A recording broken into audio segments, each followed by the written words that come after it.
ministro de Defensa, Diego Molano, habló con nuestro director, Juan Roberto Vargas, sobre uno de los temas que más le preocupa a los colombianos, la seguridad ciudadana. Molano advierte que la matriz de la violencia generada en las ciudades es el narcotráfico y asegura que muchos jóvenes son inducidos al robo, al microtráfico y a unirse a poderosas bandas delincuenciales. El ministro de Defensa asegura que en el año 2023 se calcula que habrá más de 33.000 uniformados en las calles para combatir la inseguridad y que muchos de ellos saldrán de las oficinas a patrullar las calles. En su diálogo también se refiere al escandaloso episodio de las llamadas chuzadas ilegales y las investigaciones. Pues hemos invitado hoy en Noticias Caracol al ministro de la Defensa Nacional recién posesionado, Diego Molano, para hablar de temas cruciales para la vida de todos los colombianos. Ministro, gracias por atender este diálogo con Noticias Caracol. Juan Roberto, un saludo especial para usted, por supuesto, y para toda la audiencia de Caracol. Pues ministro, arranquemos tal vez con uno de esos temas que son trascendentales para los colombianos, la seguridad ciudadana. La gente está desesperada por los robos y aunque las autoridades aseguran que las cifras de la gran mayoría de delitos callejeros pues han bajado, la gente no lo siente así, ministro. La percepción de inseguridad es muy grande. ¿Ustedes cómo lo perciben y cómo lo percibió usted a la llegada del ministerio? Juan Roberto, una de las prioridades que tenemos en estos 18 meses es reforzar la línea que ha dado el presidente Duque para que la política de seguridad y convivencia se enfoque en dos aspectos que son fundamentales. La lucha contra el narcotráfico, que es el mal que más alimenta la violencia y que tiene un aliado fundamental con estas bandas en las ciudades, que es el microtráfico. El microtráfico es la entrada a lo que yo diría el círculo del mal, porque cuando a los jóvenes estas bandas de microtráfico buscan enviciarlos primero, luego los invitan a hacer el primer acto de delito con un robo, le entregan un cuchillo, luego los vinculan a los robos de celulares, luego los vinculan a los temas de cosquilleo y luego al fleteo, es donde comienza el círculo del mal y ahí se genera una muy mala percepción porque sienten que el parque está perdido, la calle está perdida o los entornos escolares están perdidos. Por eso es fundamental el combate al narcotráfico y una lucha decidida frente al microtráfico que genere este tipo de delitos. Solo para darle un ejemplo, sí. El año pasado, 2.000 jóvenes menores de 18 años ya habían cometido algún tipo de actividad ilegal y entraron al sistema de responsabilidad penal. 80% de ellos son consumidores y su primer acto fue un robo. Por eso lo que se debe avanzar es esa lucha contra el microtráfico para incautar la droga, para tumbar las ollas y para desarticular esas bandas de microtráfico que generan ciertos ambientes de inseguridad en las ciudades. Mire, ministro, usted esta semana se reunió con la alcaldesa de Bogotá, ha hablado con muchos alcaldes del país que se quejan todos de lo mismo, de la falta de policías. Definitivamente, ¿cuántos uniformados más se van a sumar a este plan de vigilancia en las ciudades? Si queremos lograr la victoria sobre la inseguridad ciudadana, lo que tenemos que es llevar más policías a las calles. Con base en el plan desarrollado por la Policía Nacional, el nuevo general, el director de la policía, la propuesta es de en los próximos 2 años llevar 33.000 policías a las calles. Para ello, gracias a un aporte adicional en recursos del Ministerio de Hacienda, se incorporarán 10.500 hombres de policía este año y otros 10.500 el siguiente año. Y adicionalmente 5.000 hombres que se gradúan este año irán a reforzar el nuevo esquema de segmentos de vía. En el caso de Bogotá, llegamos a un acuerdo con la alcaldesa que esos 5.000 policías, 1.500 irán a Bogotá para reforzar primero investigación y por supuesto la atención y la prevención de las zonas más afectadas o por homicidios o por hurtos. En segundo término, vamos a sacar policías que están en labores administrativas a la calle, a hacer vigilancia. 7.000 a nivel nacional saldrán en ese sentido, pero para poder lograrlo necesitamos que todos pongan por la seguridad. En el caso de Bogotá, la alcaldesa se comprometió a financiar 200 de esos policías para que entren personas en labores administrativas y esos puedan salir a la calle e inmediatamente se firme el convenio. Y lo tercero, hemos lanzado un nuevo programa que lidera la policía que permite que alcaldes y gobernadores que bequen la formación de sus policías puedan mantener esos policías después de que se gradúen en la ciudad. En el caso de Bogotá serían 2.000 policías adicionales en el año 2022 y 2.000 policías en el 2023 y se está discutiendo con el Ministerio del Interior en un acuerdo entre la alcaldía y el ministerio si es posible esos 2.000 policías colocarlos allí. ¿Qué significaría? Que de aquí al año 2023 habría 6.400 policías nuevos en Bogotá y a los que se sumarían finalmente una vinculación de auxiliares de policía, bachilleres, que hoy tenemos 15.000 posibilidades de lograr una incorporación de ellos. En el caso de Bogotá serían 4.000 este año. Sí, ministro, a propósito, digamos, de este tema de la incorporación y de la situación laboral de los policías, el tema es que la otra cara de la moneda es precisamente ese, que cuando uno habla con un policía en la calle, pues se quejan de que tienen unos turnos infames, de que están mal pagos, de que incluso duran años en el mismo rango. ¿Han pensado en algo para mejorar esas condiciones?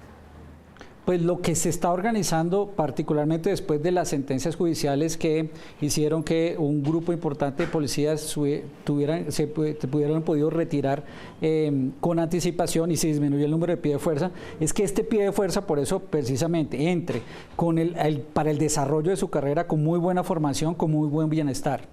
Ministro, el otro flagelo grande en Colombia es el que tiene que ver con las bandas criminales y el narcotráfico. Usted mencionó el microtráfico en las ciudades.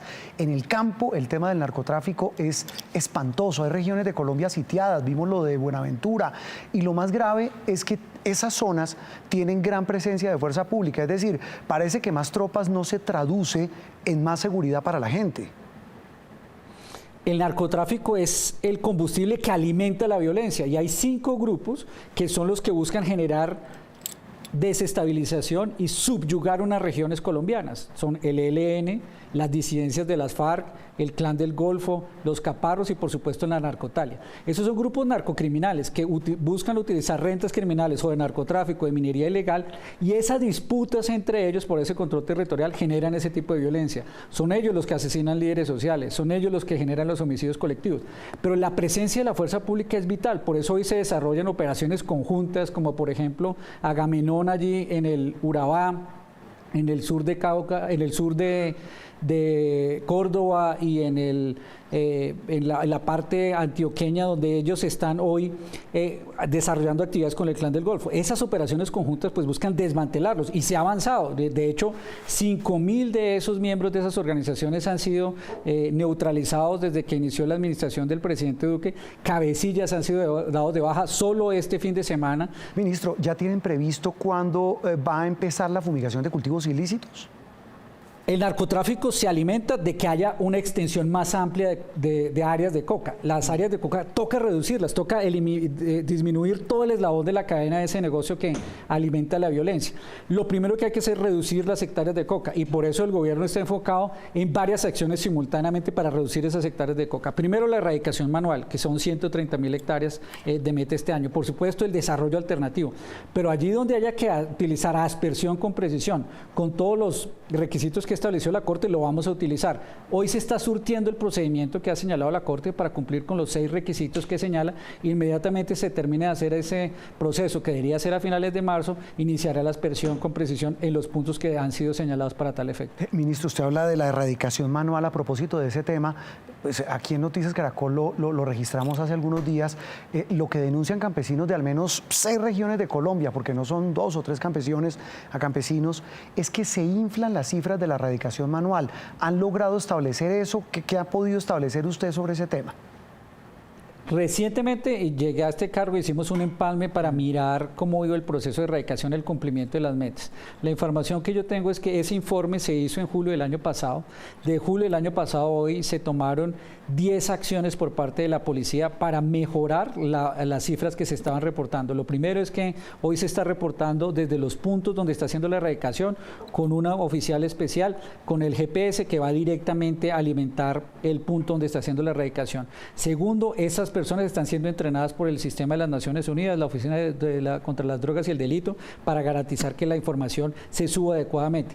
Tercero, se está corroborando con el sistema CIMA de la policía, de modo que no solo se reporte lo que sale en los GPS, sino que haya un contraste, de modo que cuando vaya a hacerse las evaluaciones, o por parte de Naciones Unidas, o en el caso de mediciones de otros países, pueda verificarse que esa información esté. Se han tomado medidas para cada vez tener mejor precisión y mayor legitimidad en esas cifras, pero por supuesto aquí el esfuerzo que hizo nuestras fuerzas militares y policías de llegar a todos los rincones para erradicar fue inmenso y eso tiene que también ser valorado. Ministro, un tema también delicado. Hace más de un año se denunciaron rastreos, perfilamientos ilegales por parte del llamado Batallón de Ciberinteligencia del Ejército en Facatativá. La única investigación que ha avanzado en este tema es la de la Procuraduría, que usted me corrige, llamó a juicio a 13 militares, entre ellos 2 generales. En su momento, ministro, el presidente de la República se comprometió a indagar al fondo, hasta el fondo, este tema y realmente no ha pasado nada. ¿Cuándo va a saber el país la verdad sobre este tema tan delicado de los perfilamientos? Pues, Juan Roberto, en este momento está en el proceso de empalme, ese es uno de los temas que ha sido presentado. Lo que tengo entendido yo por la información inicial que me han dado es que las investigaciones están en curso, que corresponde ya a las autoridades, porque fue puesto en conocimiento directamente por las fuerzas militares y de policía en estos casos particulares, y ya depende de un proceso judicial que se está dando. Ministro, ¿han logrado en ese empalme, en esa primera información que le dieron, establecer quién ordenó esos perfilamientos o para qué los hacían? Pues la verdad es que ese es un tema del proceso judicial, ese no ha sido un tema de discusión porque lo que me informaron es qué procesos están en curso y dentro de qué entidades del proceso judicial. ¿Y han logrado descifrar por qué en órdenes de operaciones ultrasecretas, ministro, como contra objetivos de alto valor como jefes guerrilleros, esos narcos que usted mencionaba, había reseñas de periodistas? Pues la verdad es que ese es un tema que no hemos discutido en este proceso de empalme, pero por supuesto las autoridades judiciales que llevan esos procesos deberán establecer ese tipo de responsabilidades si eso se dio así. Entendiendo, ministro, que como usted dice, este es un tema de reserva por investigación, pero en esas primeras conversaciones con la inteligencia militar han logrado determinar ¿por qué es un asunto de seguridad nacional y por qué le interesa a la inteligencia del ejército saber con quiénes hablan los periodistas o sobre quiénes le responden en Twitter o qué publican en Instagram para geolocalizar sus publicaciones y para recopilar información que va en contravía de lo estipulado en la ley de inteligencia, ministro? Lo que hemos tenido en la reunión de empalme y cuando se ha hablado de los temas de inteligencia, por supuesto, son los procesos de inteligencia que deben llevarse y siempre son procedimientos que deben ser apegados a la ley y precisamente cumpliendo con esa ley de inteligencia y son los procedimientos que llevan a tener información para poder hacer seguimiento y identificación de estos bandidos que son los que están detrás de todos estos grupos narcocriminales y a eso están enfocados hasta el momento, por supuesto, todas las operaciones que hemos revisado, pero por supuesto es información de inteligencia dedicada a cómo realmente dar de baja o neutralizar a estos cabecillas o del ELN o de la narcotalia o del Clan del Golfo. Sí, a propósito de eso, ministro, ¿han establecido mecanismos nuevos o han implementado nuevas medidas en las fuerzas militares para evitar eso, que la inteligencia del Estado y los recursos para combatir el crimen terminen siendo usados para espiar periodistas, defensores de derechos humanos, gente a la que el ejército está obligado a proteger? Lo importante en este caso es la aplicación de la ley de inteligencia que desarrolla los mecanismos de pesos y contrapesos para poder hacer el control y precisamente por las diferentes inspecciones de la fuerza poder hacer las investigaciones iniciales y eso es lo que definitivamente está siendo aplicado. La ley de inteligencia concibe y desarrolla todos los mecanismos que permiten tener esos controles y esas son los que se debe hacer aplicaciones porque por supuesto que debe aplicarse en ese sentido. Pues ministro, muchos temas, repito, trascendentales para la vida de los colombianos. Le agradecemos mucho este diálogo con Noticias Caracol, el primero tras su posesión en este cargo, que repito es uno de los más estratégicos y fundamentales en el gobierno nacional. Muchas gracias por estar con nosotros.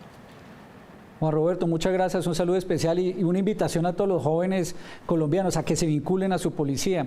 El país lo necesita, los barrios lo necesitan, la biodiversidad lo necesita, sus barrios y sus parques lo necesitan para ayudar a cuidar y proteger a los colombianos. La invitación a los jóvenes. Ministro, muchas gracias.